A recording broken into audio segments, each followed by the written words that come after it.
What happened? Between 1 and 4 p.m. on Friday is visiting time at Clinton. Apparently, Joanne Chesimard had some visitors who came to this gate right here at the edge of the institution. Their ID was checked. They went in to visit her in South Hall. South Hall is our maximum security building here. We have 17 women in that building. They pulled guns, were able to overpower a couple of officers, a male and female officer, and get her out. Put the officers in the back of the van, and they drove the van across an unfenced area in back of the institution to the adjoining Hunterdon State School. There they got out of the van and fled in vehicle or vehicles, and the officers freed themselves and were uninjured. Well, how many were there? More than one is the best information. They're interviewing staff, inmates, and other possible witnesses right now. How were they able to get in here with guns? That's part of the investigation. There's a sign right there that says anyone coming in is subject to being searched. That's true. I don't know how they did it. And the wounding of another trooper in a furious shootout on the New Jersey Turnpike in East Brunswick. That's where Chesimard was wounded, and one of 2 men in the car with her was killed. The other later captured. Police say that Assata means she who struggles. Olugbala means for the people, and Shakur means the thankful. It is a name that I took to carry on the name of Zaid Malik Shakur in honor of his family and in honor of the forces of beauty and good on this earth, which I'm very grateful for. Chapter 1. There were lights and sirens. Zaid was dead. My mind knew that Zaid was dead. The air was like cold glass. Huge bubbles rose and burst. Each one felt like an explosion in my chest. My mouth tasted like blood and dirt. The car spun around me, and then something like sleep overtook me. In the background, I could hear what sounded like gunfire, but I was fading and dreaming. Suddenly, the door flew open, and I felt myself being dragged out onto the pavement. Pushed and punched. A foot upside my head. A kick in the stomach. Police were everywhere. One had a gun to my head. Which way did they go? He kept shouting. Bitch, you'd better open up your damn mouth or I'll blow your goddamn head off. I nodded my head across the highway. I was sure that nobody had gone that way. A few other cops were running off. One pick said, "We ought to finish her off," but the others were all busy around the car searching it. They were pulling and prodding.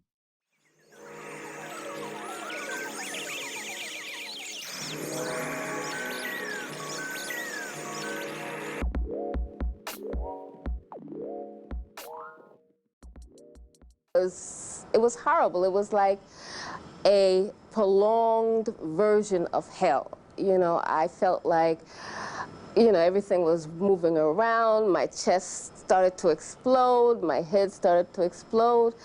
And the next thing I knew, you know, they were coming by me and saying, "Is she dead yet? Is she dead yet?"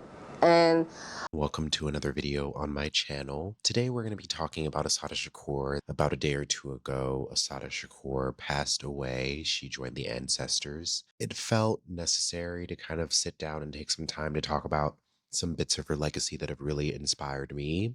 I'll really just start by saying that I read her autobiography around 2016. Some of you might know that I wrote a book a few years ago. In preparation for writing that book, When They Tell You to Be Good, which was a memoir, I read a lot of Black radical literature, and Assata Shakur's autobiography was something that stood out among the others that kept me really grounded. I think her book, as well as other texts by Black women during this time, are really so much more honest and critical and moving and emotive. And it really helped me solidify this idea of gendered Black radical literature, which I will talk a little about. This video is going to be in a couple different parts. I'm going to talk about her upbringing and talk about her getting into the Black Panther Party, her capture, and her escape. So to start, Shakur was born Joanne Byron in Queens, New York City, 1947. She spent a lot of her childhood split between the Jim Crow South and the urban North, a tension that she writes a lot about in her memoir or in her autobiography. So Assata Shakur's upbringing, according to her autobiography, is really interesting, and it also has some clear themes that are throughout various Black radical women that I read. She was born Joanna Byron in Queens, New York in 1947. She spent much of her childhood split between the Jim Crow South and the urban North. Her memoir is pretty interesting because I love how dedicated Black radical writers are to like talking about the people that have reared them, the lessons they got from their parents. And she talks a lot about how her grandmother especially influenced her and her grandparents, but they grew up in the South, and her grandparents very much were about self-respect and dignity, but in ways that she later learned to disagree with. Like context, Assata Shakur writes in the book, whenever my grandmother heard about someone being mistreated, especially if it was a man mistreating a woman, she would glare at me and say, don't you let anybody mistreat you, you hear? We're not raising you to be mistreated, you hear? I don't want you to take no mess off nobody, you understand? Yes, grandmother, I would answer, for what seemed like the millionth time, wondering why my grandmother liked to repeat herself so often. The lessons that they taught me more than anything else I learned in my life helped me deal with things I would face growing up in America. In another section, it also reads, one of her first steps was to sternly forbid me to play with alley rats. It was impossible for me to obey her orders since I had absolutely no idea what an alley rat was. I often became the unwitting object of my grandmother's fury. Charged with the crime of alley rat playing, my grandmother, writhing with annoyance, would threaten me with untold punishments if I continued my evil ways. I received strict orders to abandon my penchant for alley rats and play with decent kids. But we could never agree who decent kids were. Decent kids to my grandmother were a whole nother story. This part of the memoir or the autobiography is interesting because there's so much in this I can see in my upbringing, coming from an immigrant family, being encouraged to not play with the kids in the neighborhood. Don't be like these other kids. Don't be running in the streets. And it is a big part of Black culture to teach pride, but to also differentiate yourself from other Black folks. And I love how honest she is about this, because it isn't claiming that her grandparents are ignorant. It's just saying that she's naming the contradictions that she grew up with. And I feel like that was something that, reading that and detecting it, and seeing that it wasn't like vitriolic against her family, I think it really helped me figure out how to do that in my own text. Like, there's these messages of love, but these messages of love also force us into certain boundaries, which might not be useful for every single person. And eventually, she's moving back and forth. She ends up in Queens with her parents. There's another section of the book where she talks about running away, working different odd jobs, dealing with sexism, weird bosses. Her Aunt Evelyn was also a major influence. We took her to concerts and to see art. It is so interesting, like, when I really think about the different powerful Black figures, like James Baldwin talks about having a teacher who would take him out to museums and plays and how this expanded his world. And so there is this version of the Black experience that New York or being in an urban environment can produce, where you don't get to enjoy a lot of the fruits of the city that you live in. Eventually, she talks about near the end of high school going to a restaurant in the West End, and her friend are trying to like talk to college boys and trying to sound smart and cool. And she ends up speaking poorly about Vietnamese communists because the Vietnam War is happening, and someone challenges her. The brother was talking about names, places, and events, just like he was from Vietnam or something. I sat there with my mouth hanging open. He knew all this stuff, and he wasn't even studying history. I couldn't believe that this African who didn't even live in the US or in Asia could know more than me, who had friends and neighbors who were fighting over there. Then he defined the US government's role, that it was fighting for money to defend the interests of US corporations and to establish military bases. I didn't know whether to believe him or not.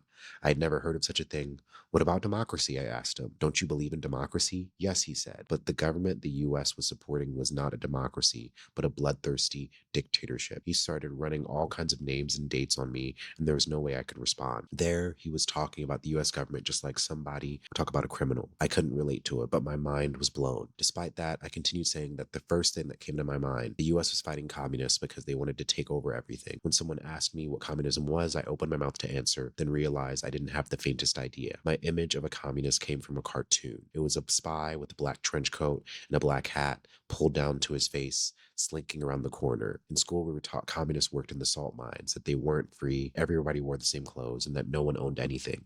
The Africans rolled with laughter. This part is also really amazing. I love that she shows you her own faults and mishaps or errors in judgment along the way, about her using relaxer in her hair growing up, about getting out of school and trying to find different jobs, and basically trying to assimilate, and some parts of herself being uncomfortable, but not having the language or the frame of reference to really understand, like, is there another way? Is there like another way to live?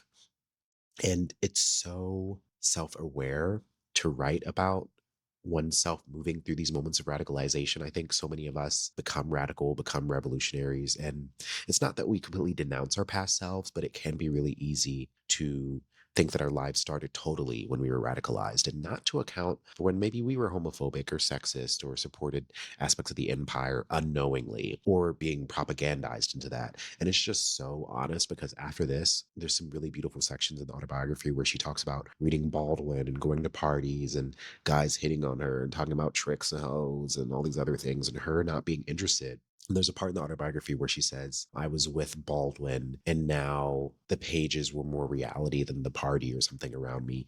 And it's so relatable. Like, that's one thing about her book. The framing of it is so beautiful. Like, she alternates between chapters that go through her capture and arrest and the horrific conditions in jail, juxtaposes those with chapters about her coming up, getting radicalized, joining the Black Panther Party. When I was rereading parts of the book preparing for this video, I just found that so beautiful. Like, it's such a smart way to show the product of a revolutionary life and then also what gets you there. Because something I always said on the book tours was that I enjoy how my book exposes that these systemic issues follow us wherever we go. And then she ends up going to Manhattan Community College and City College, and there she becomes drawn to the Black Panther Party. The party has a rational program and a rational explanation for the many confusing things that are happening around this country. So whereas they might invite some speakers who rant and rave and talk about hate white people, burn, kill, etc., and they can't really understand it, they can't isolate it, the Black Panther Party will give them an ideological perspective and separate the institutions from the citizens, the government from the people, and point out the institutions, in particular the PIG, the police department, the educational system, the economic system, to be attacked. And do not attack the individuals because of the color of their skin. She's really very clear about a lot of the sexism and the labor differences in the party, about some of the language that people use. There's a moment in here where she's reprimanded by another Black Panther shortly after she joins and is basically kicked out. And the person that makes the decision to kick her out isn't really being transparent. She talks a lot about the different contradictions in the party. She eventually stays in the party, starts serving breakfast in the Harlem Breakfast Program, talks a lot about how Harlem had so much need and there was so much poverty, and the breakfast program there. And she goes on to talk about how her closest friends in the party were Daruba, Siteweo, and Jamal. They were all out on bail from the Panther 21 case. They came over to my house and we sat for hours talking politics, the party, North Korea, and what was happening on 116th Street. I learned more in that one night than I learned in City College. Black liberation movement became the main target of the counterintelligence program. And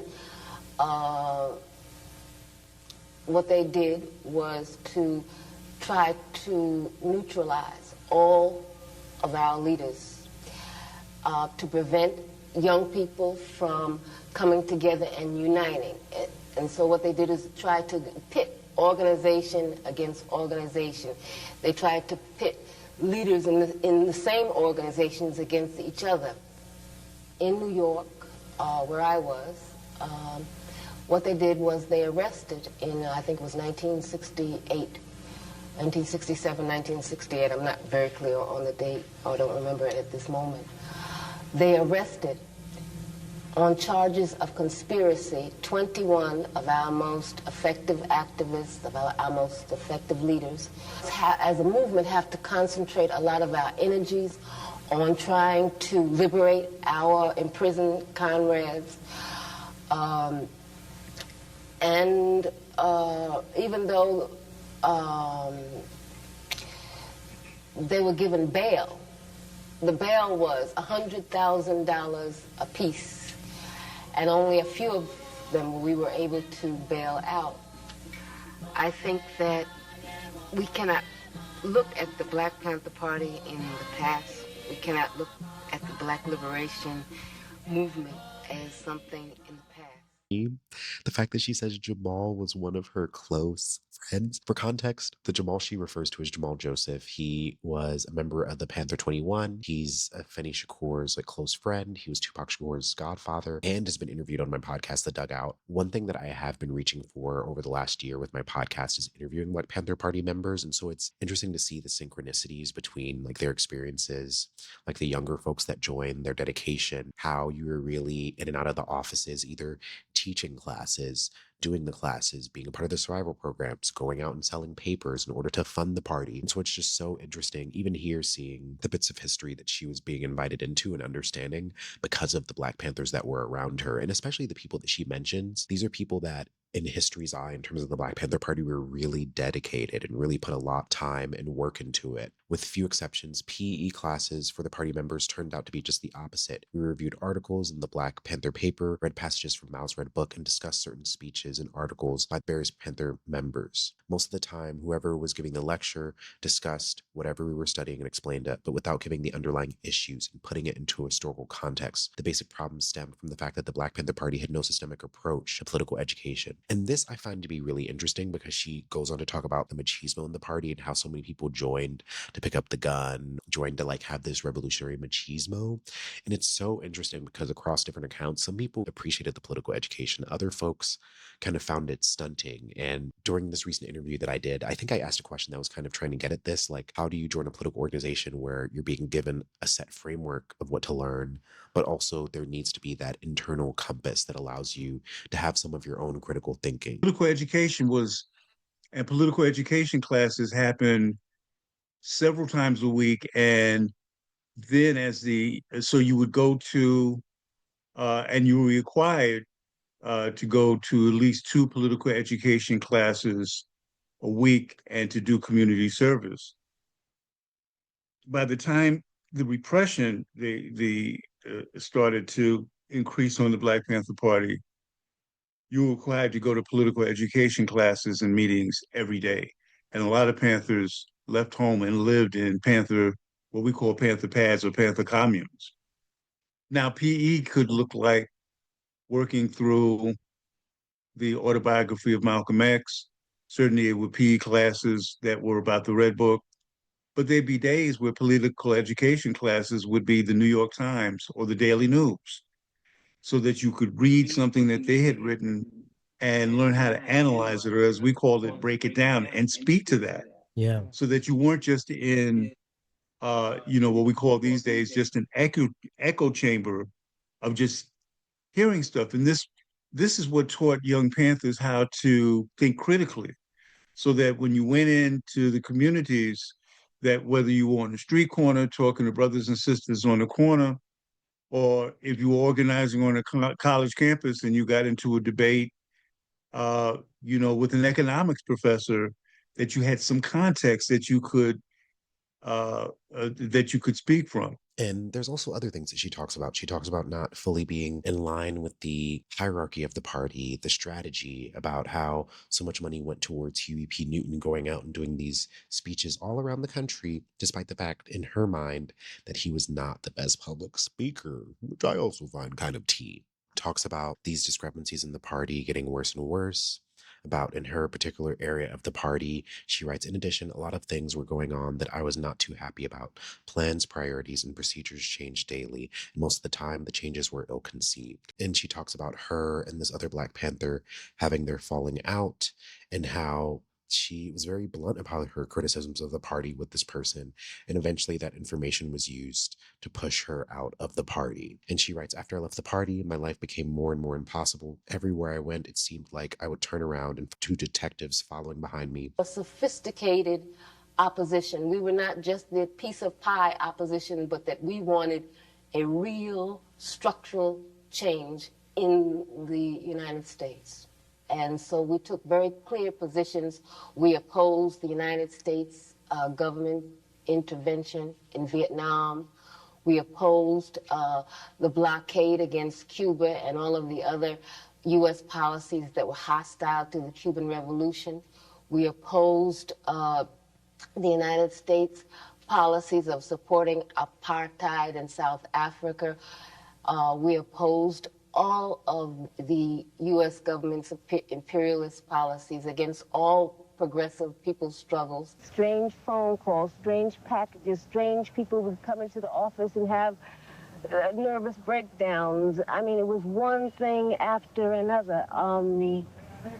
There was the leadership was under such pressure because at that time, you have to remember that the FBI had made the Black Panther Party the #1 target of the COINTEL program. We didn't know anything about COINTELPRO per se, but it was obvious that the government was attacking the party in every way possible. It was obvious that it was just something strange. You couldn't, I mean, for example, you could not, became difficult.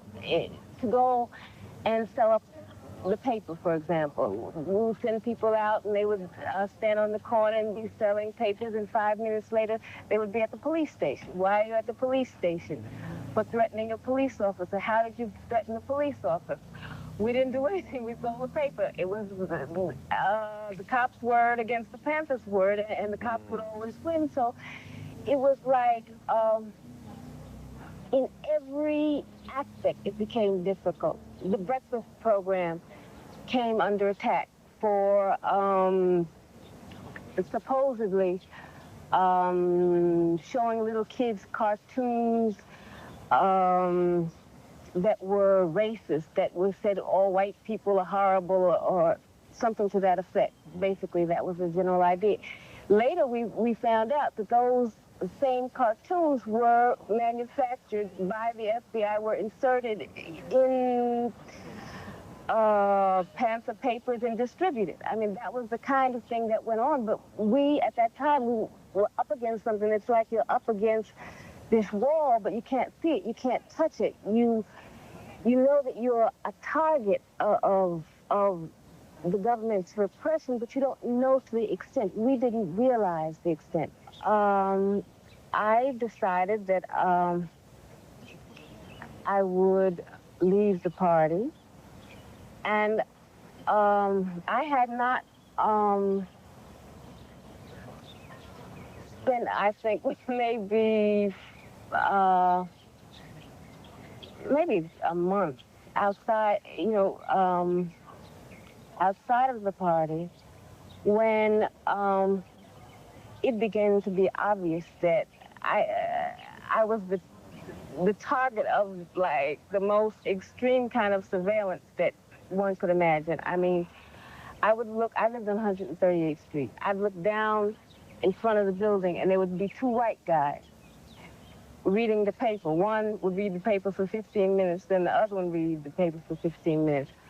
I decided that I would try to concentrate on my studies. I would just try to go on normal life, and then I would move. The reason that I wanted to move, because my whole house was bugged.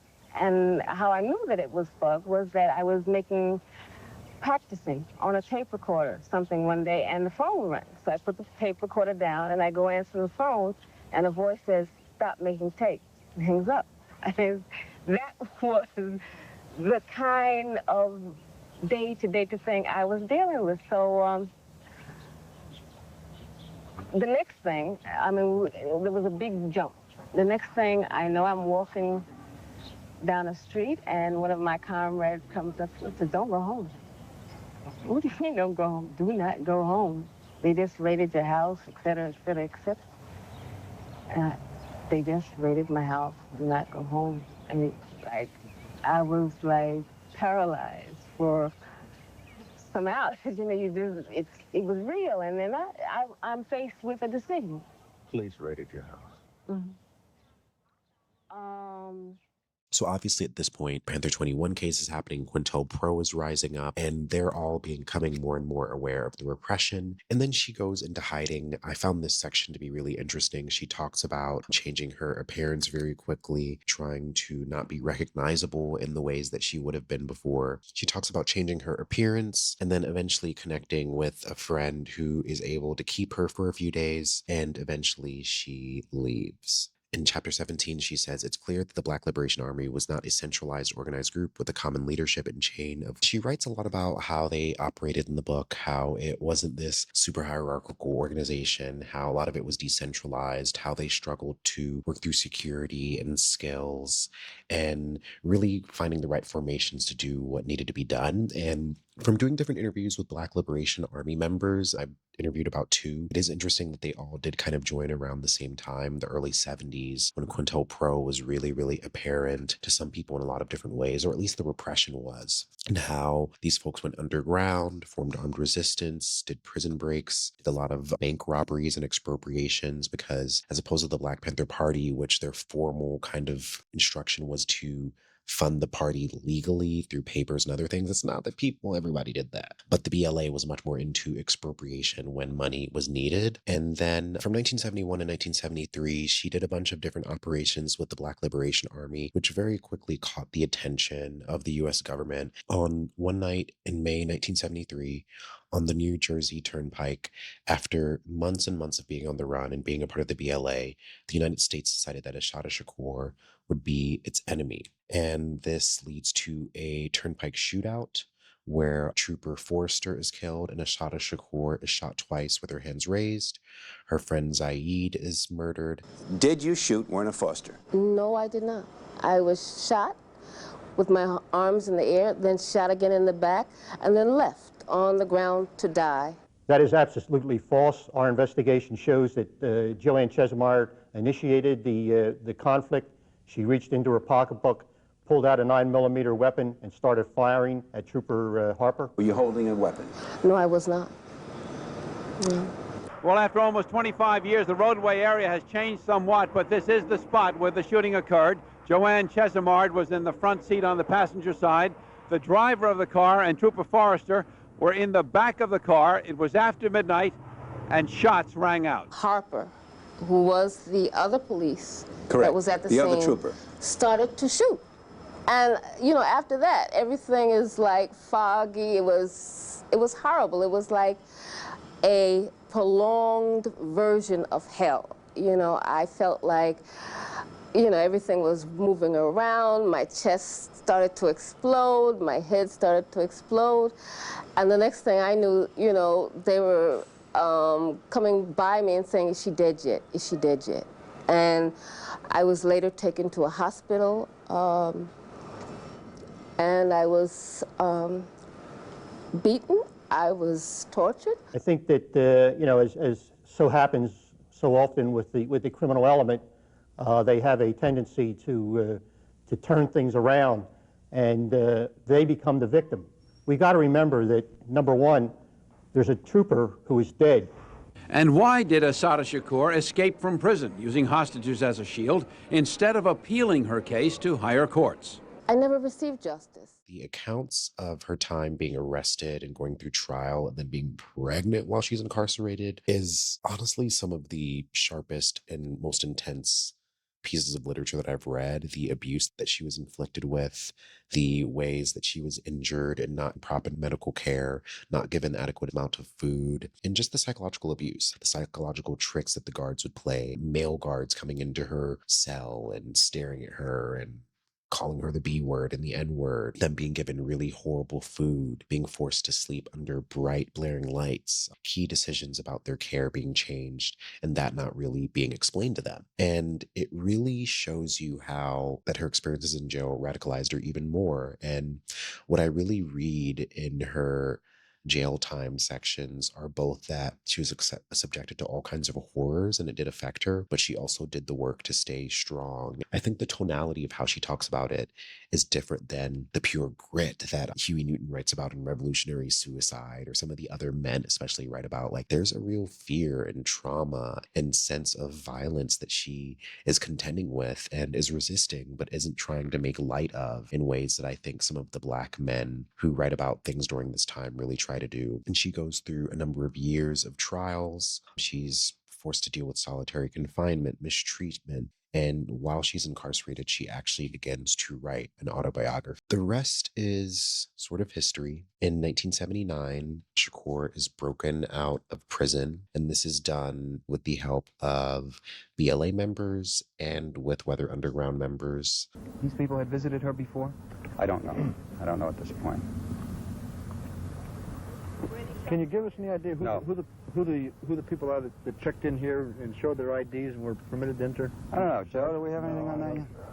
I don't think we can discuss that now. That's part of the fugitive squad's information. How many people, though? How many were there? Well, we've got 3, possibly 4 people. Men or women? No, men. Men. 3, possibly 4 people. We're not sure of the 4th, but the 4th may have been in one of the cars that waited outside. Could you give us a description? Black. Agent? Where is the search concentrating right now? Well, the initial search obviously concentrated in the immediate area. You know, when something like this happens, and we got pretty fast notification of it, first our local barracks would be notified. They immediately notify headquarters, and then the wheels start turning with regard to notification of other agencies. Delaware Valley Search Plan goes into effect. That's a system whereby all municipalities contribute people to go to specific checkpoints. We brought our helicopters into play because it was still daylight hours. We were looking for what was described as 1, possibly 2 blue sedans. Obviously, that effort failed at this point. The checkpoints are still in effect, of course, because there's still the possibility they may have holed up someplace waiting for dark. So there's any number of local police and state police in the area at checkpoints watching for vehicles of that description. The vehicles haven't turned up, as they do frequently in situations like this, where they have a vehicle stolen and they drop it quickly and pick up another one. At this point, we still haven't located the vehicles, so we can assume they're either still in them or or they may have changed. That type of investigation is ongoing. Plus, our fugitive squad has been called into it, and they'll continue over a prolonged period to investigate the situation. They are the people who are working with the staff now. We're calling on our forensic science people, of course. The vans will be checked for any physical evidence.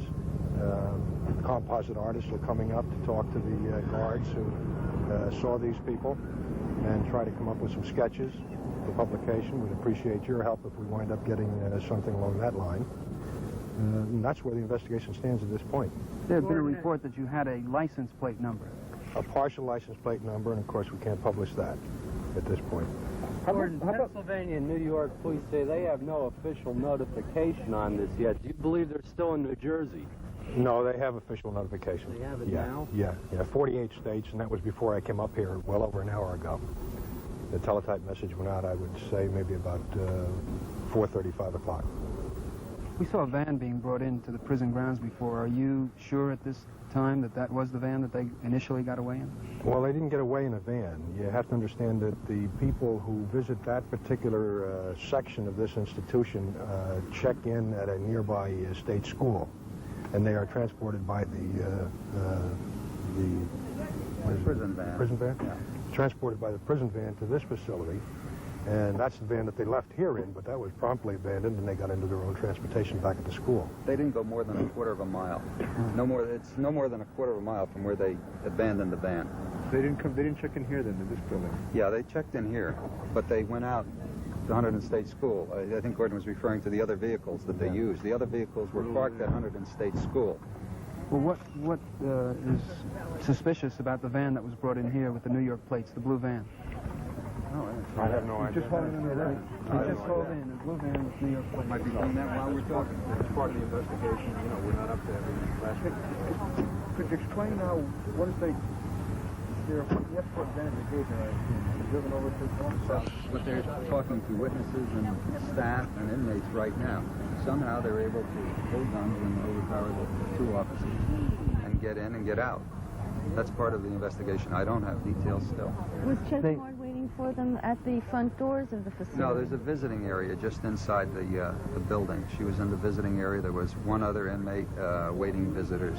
There are 17 women housed in that unit, and only 2 are going to have visits today. How many guards were on duty in this visiting area? I don't have that yet. I don't know. Jim, what's the security setup? What's the door setup in that south hall or whatever? I'd be doing it from memory. I don't know. It seems to me I have to go through about 3 locked doors, but I'd be, about 3. But they overpowered the guards in the van that was taking them there, or once they got to South inside the Hall? building, apparently. Inside the building, I think. Gordon, do you know? Yeah, it was one guard from in the building and one guard who drove the van from the school over here. Those 2 guards were the ones who were taken hostage, so to speak, placed back in the van and driven across to the... From oppression by whatever means they deem possible. She is not a heroine. She's a murderer. Colonel Williams called Shakur's fears of police assassination ludicrous, but then he gave me this startling comment. We would do everything we could to get her off the island of Cuba, and if that includes kidnapping, we would do it. Colonel Williams told me the police determination to recapture Chesimard is fired by the memory of Trooper Forrester on the memorial wall. She killed my husband. Rose Forrester, the trooper's widow.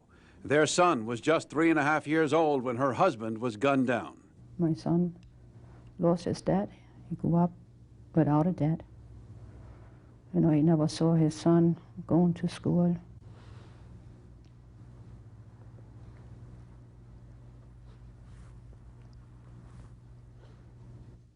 The first soccer game, taking him fishing. And then he got married 1.5 years ago. He never saw him get married.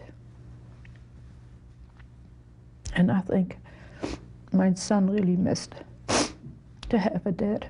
I say to her that I am totally sorry that her husband was killed. I did not kill him. She is sorry? I doubt it that she is sorry. No. I think they know that what they were doing that night. Anyone who suffers a loss is in great pain. And I hope that she understands my pain as well. She don't know what suffering is. She finds out that she's pregnant while she's incarcerated, has a very harrowing delivery, and it's this promise of a new life and future and potentiality that I think compels her and her comrades to try to break her out. And eventually, in 1979, she breaks jail, and there is a really beautiful way that she ends the book. She's talking to her grandmother, and she ends up saying near the end of the book, "I called my grandmother a day or 2 before I escaped. I wanted to hear their voices the last time before I went. I was feeling kind of mush, and so to not sound suspicious, I told them that I wanted to hear more about the family's history, tracing back to slavery. All too soon, it seemed time to hang up. Your grandmother wants to say something else to you," my grandmother told me. "I love you," my grandmother said. "We don't want you to get used to that place, do you hear? Don't you let yourself get used to it." "No, grandmommy, I won't." And she eventually escapes. She is able to flee to Cuba with the help of other people in the Black Liberation Army and in the Weather Underground. I really view her writing, her life, as both an emotional conviction and dedication towards revolutionary work, and also a political conviction. I love that she talks about revolution being a science throughout her autobiography, and I love that she is so clear and dedicated to talking about the sexism and the hierarchy and faults and qualms that were in the party that I think history really tries to push back against. Girly in the Black Liberation Army, there's so much about the Black Liberation Army that I want to dig into more in other videos. Please check out the links in the description. Check out her autobiography. You can find it for free in a lot of places online, and check out some of the videos and documentaries about her that I will surely have some B-roll in this video, but also will put in the description. Ancestors like Assata Shakur passing just kind of should compel us to be more dedicated in how we pursue revolutionary science.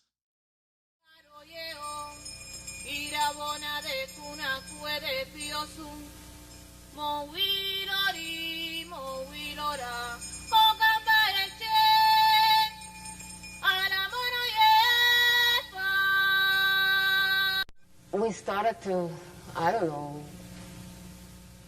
to feel tender toward each other. We started to feel an attraction, to feel like human beings again, I guess is the word for it.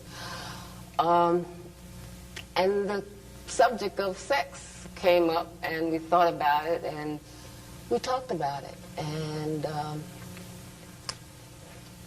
it was really heavy. It was a heavy, heavy thing because, you know, I didn't know how to feel because so much that was around us was like slavery. You know, I mean, it was like very clear they were out to wipe us out. And it was real. It wasn't any fantasy, wasn't any joke. They were out to take our heads. And, you know, I felt like a slave. I'm sure he must have felt just like a slave. And we said, well, how could we even think about bringing a child into this world? But then what other world is there to bring a child in? I mean, the world is a terrible place. And, you know, I thought about my mother, my grandmother, my great-great-great-grandmothers, and what they must have thought about as slaves, bringing life into this world. And, you know, we just decided that we were going to live, you know. We were going to live, we're going to struggle, and we're not going to kill our own hopes. We're not going to kill our own life. We're not going to kill our right to live. And so we just decided to be human beings, to be people. In spite of all the people that were trying to squash us down and all the forces that were trying to dehumanize us, we decided to be human.